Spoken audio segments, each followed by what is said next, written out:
भारत की मिसाइल ताकत दिन ब दिन नई ऊंचाइयों को छू रही है। हाल ही में भारत ने एक ऐसा कारनामा कर दिखाया है जिसने पूरी दुनिया का ध्यान अपनी ओर खींच लिया है। पहली बार भारत ने अग्नि प्राइम मिसाइल को रेल बेस्ड लॉन्चर से सफलतापूर्वक टेस्ट किया है। इस एक मिसाइल का रेल बेस्ड लॉन्चर से टेस्ट करके भारत ने चीन और भारत के बीच परमाणु ताकत के अंतर को बहुत कम कर दिया है। ये दावा मैं नहीं कर रहा, ये दावा हांगकांग बेस्ड एक न्यूज़ वेबसाइट एशिया टाइम्स में किया गया है। हालांकि ये दावा तब किया गया था जब भारत ने अग्नि 5 का सामान्य परीक्षण किया था, लेकिन अब भारत ने अग्नि प्राइम को रेल बेस्ड लॉन्चर से लॉन्च करके अपनी ताकत में कई गुना इजाफा कर लिया है।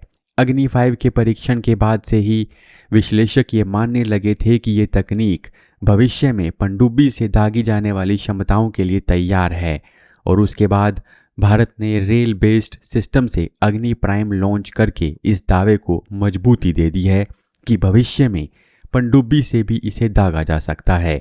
आइए पहले समझ लेते हैं कि रेल बेस्ड लॉन्चर सिस्टम आखिरकार है क्या। रेल बेस्ड लॉन्चर सिस्टम एक ऐसा प्लेटफॉर्म होता है जिसमें लंबी दूरी की मिसाइलों जैसे कि बैलिस्टिक मिसाइल को रेलवे ट्रैक पर चलने वाली ट्रेनों से लॉन्च किया जा सकता है। इसमें मिसाइलें खास तरह की ट्रेनों में छुपाकर रखी जाती हैं। ये ट्रेनें लगातार अलग अलग जगहों पर मूव करती हैं, जिससे दुश्मन को इन्हें ट्रैक करना मुश्किल होता है। लॉन्च के समय ट्रेन को किसी भी रेलवे ट्रैक सेक्शन पर रोका जा सकता है और वहीं से मिसाइल दागी जा सकती है।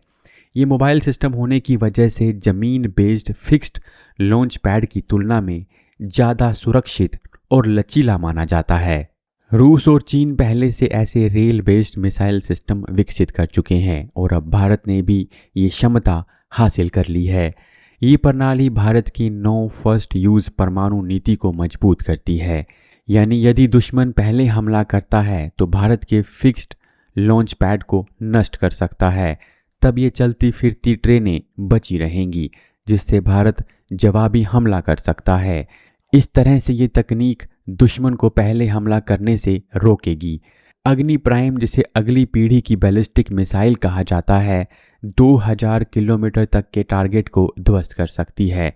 इसमें कई एडवांस टेक्नोलॉजी लगी हैं और ये पूरी तरह से कैनिस्टर बेस्ड है, यानी मिसाइल को बड़ी तेज़ी से कहीं भी तैनात किया जा सकता है।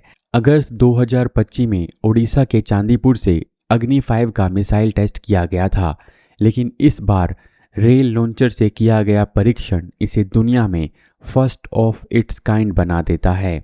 इसी वजह से रक्षा मंत्री राजनाथ सिंह ने इसे भारत की स्ट्रेटेजिक डिटरेंस कैपेबिलिटी में बड़ी छलांग बताया है। यहाँ पर आपको अग्नि 5 और अग्नि प्राइम के बीच में कुछ बुनियादी अंतरों के बारे में बता देते हैं। अग्नि प्राइम यानी अग्नि पी को आप भारत की नई पीढ़ी की स्मार्ट मिसाइल कह सकते हैं। ये हल्की है, कॉम्पैक्ट है और इतनी मॉडर्न है कि इसे आसानी से मोबाइल लॉन्चर पर ले जाया जा सकता है। इसकी मारक क्षमता 1000 से 2000 किलोमीटर के बीच है, यानी पाकिस्तान हो या चीन के बॉर्डर के नज़दीकी ठिकाने, अग्नि प्राइम उन सबको पलक झपकते निशाना बना सकती है। इसकी सबसे बड़ी ताकत है कैनिस्टर बेस्ड डिज़ाइन, जिससे इसे तुरंत लॉन्च किया जा सकता है और साथ ही इसकी एक्यूरेसी भी गजब की है। अब बात करते हैं अग्नि 5 की। तो अग्नि 5 सिर्फ एक मिसाइल नहीं है, बल्कि भारत की रणनीतिक ताकत का प्रतीक है। इसकी रेंज 5000 से 7000 किलोमीटर तक मानी जाती है, यानी बीजिंग, शंघाई जैसे चीन के बड़े शहर भी इसकी जद में आते हैं। ये 3 स्टेज वाली भारी मिसाइल है जिसमें भविष्य में MIRV टेक्नोलॉजी लगाई जा सकती है। इसका मतलब ये होता है कि एक मिसाइल छोड़ी जाएगी और कई शहर एक साथ इसके निशाने पर आ जाएंगे। यही वजह है कि अग्नि 5 को भारत की न्यूक्लियर डिटरेंस यानी परमाणु प्रतिरोधक क्षमता की रीढ़ माना जा रहा है।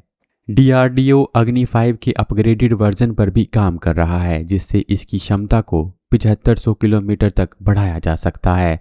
लेकिन एक और चीज़ है जो इसे और भी घातक बनाती है, और वो है MIRV टेक्नोलॉजी। मार्च 2024 में भारत ने मिशन दिव्यास्त्र के तहत अग्नि 5 का टेस्ट किया था, जिसमें MIRV टेक्नोलॉजी दिखाई गई थी। MIRV का पूरा नाम है multiple independency targetable re entry vehicle. आसान शब्दों में ये एक ऐसी तकनीक है जो एक अकेली बैलिस्टिक मिसाइल को एक से ज़्यादा परमाणु या फिर वॉरहेड्स ले जाने और उन सभी वॉरहेड्स को अलग अलग लक्ष्यों पर सटीकता से गिराने की क्षमता देती है। MIRV तकनीक का विकास ये दिखाता है कि MIRV से वॉरहेड्स की संख्या बिना ज़्यादा मिसाइल बनाए बढ़ जाती है। यानी मान लीजिए किसी देश के पास 10 मिसाइलें हैं और प्रत्येक में 5 MIRV वॉरहेड लगाए जा सकते हैं, तो इसका मतलब ये हुआ कि उसकी क्षमता 50 वॉरहेड की हो गई है। MIRV तकनीक का विकास बहुत कठिन है, जिसके लिए छोटे सटीक वॉरहेड्स, एडवांस गाइडेंस सिस्टम और जटिल वॉरहेड रिलीज मैकेनिज्म की आवश्यकता होती है। वर्तमान में केवल कुछ ही देशों के पास ये तकनीक है, जिनमें अमेरिका, रूस, चीन, यूनाइटेड किंगडम और फ्रांस शामिल हैं। भारत भी स्वदेशी रूप से विकसित MIRV तकनीक का सफल परीक्षण कर चुनिंदा देशों के समूह में शामिल हो गया है। लेकिन भारत का असल मुकाबला चीन और पाकिस्तान के साथ है। हिमालयी सीमा पर लगातार तनाव, डोकलाम और गलवान जैसी घटनाएं दिखाती हैं कि ये विवाद किसी भी समय बड़ा रूप ले सकते हैं। ऐसे में अग्नि 5 भारत की न्यूक्लियर डिटरेंस स्ट्रेटजी यानी दुश्मन को रोकने की क्षमता का अहम हिस्सा बन चुका है। अगर चीन से भारत की तुलना करें तो चीन के पास लगभग 600 न्यूक्लियर वॉरहेड्स हैं, जबकि भारत के पास करीब 180। यानी न्यूक्लियर कैपेबिलिटी के मामले में अभी भी भारत और चीन के बीच एक बड़ा अंतर है। लेकिन अग्नि 5 और इसके अपग्रेडेड वर्जन, जिनकी रेंज 7500 किलोमीटर तक हो सकती है, इस गैप को तेज़ी से कम कर देंगे। ऑस्ट्रेलियन नेशनल यूनिवर्सिटी के रक्षा विशेषज्ञ मंसूर अहमद का कहना है कि ये टेस्ट भारत की सबमरीन लॉन्च्ड मिसाइल कैपेबिलिटी का डेमोन्स्ट्रेशन है। वहीं डॉक्टर मनप्रीत सेठी मानते हैं कि भारत को इंटरकॉन्टिनेंटल मिसाइल की ज़रूरत नहीं है, क्योंकि उसका असली खतरा सिर्फ चीन है। तो अग्नि 5, अग्नि प्राइम और MIRV टेक्नोलॉजी से भारत ने पूरी दुनिया को ये संदेश दे दिया है कि भारत भी परमाणु शक्ति के मामले में किसी भी देश से कम नहीं है और वक्त आने पर वो पाकिस्तान और चीन को जवाब देने की पूरी क्षमता रखता है। आपकी भारत की इस कैपेबिलिटी के बारे में क्या राय है, आप हमें कमेंट करके ज़रूर बताइएगा। जय हिंद।